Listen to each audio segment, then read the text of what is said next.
Voilà, ça ici ce sont ce qu'on appelle les pressoirs traditionnels champenois. Donc où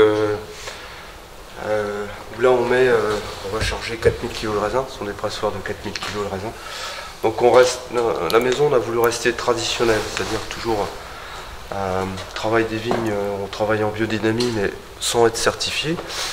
Et on travaille des sols pour avoir recherché la meilleure maturité et minéralité.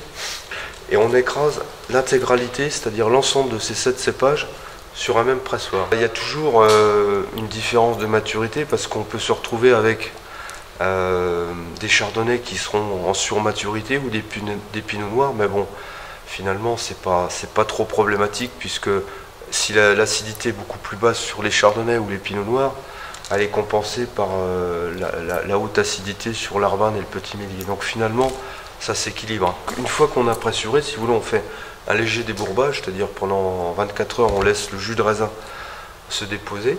Et ensuite, on va le mettre directement en fût de chêne, où là, il va fermenter naturellement. On ne rajoute pas de levure.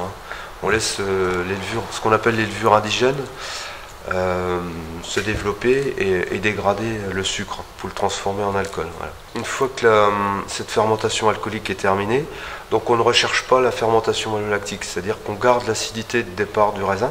On a une réserve perpétuelle. Cette réserve perpétuelle, on l'a démarrée en 2005. Et donc, tous les ans, si vous voulez, on assemble la récolte de l'année avec cette réserve perpétuelle. On va les apporter dans cette réserve perpétuelle, on va mélanger et on va retirer la même quantité de vin pour la mettre en bouteille. Voilà. Donc ce qui fait que chaque année on apporte un peu la traçabilité de l'année. Donc bon, ça peut être, je vois cette année c'était très mûr avec une belle acidité. En 2014 c'était un peu moins mûr, peut-être un peu plus fruité. Donc chaque année apporte un peu sa différence et ça, je dirais, ça embellit, ça apporte un plus à cette Solera ou cette réserve perpétuelle, ce qui fera que d'ici une vingtaine ou une trentaine d'années, on aura quelque chose vraiment de magnifique, quoi. Donc je pense que c'est très intéressant. Et pourquoi ces cépages sont restés à côté, elles sont presque oubliées, hein? Moi je travaille la vigne, j'ai travaillé avec mon père, mon grand-père, donc à partir des années 1972, donc je suis né en 1957. Franchement là je pense que c'était les vignerons les ont arrachés parce que d'une part on était quand même sur un climat qui était beaucoup plus froid, avec des vendanges. Moi je me souviens mes premières vendanges dans les années 73-74, c'était des vendanges où on vendangeait plus facilement au mois d'octobre qu'au mois de septembre. Donc finalement l'ensoleillement était beaucoup plus faible, on avait des maturités qui étaient moins importantes que maintenant.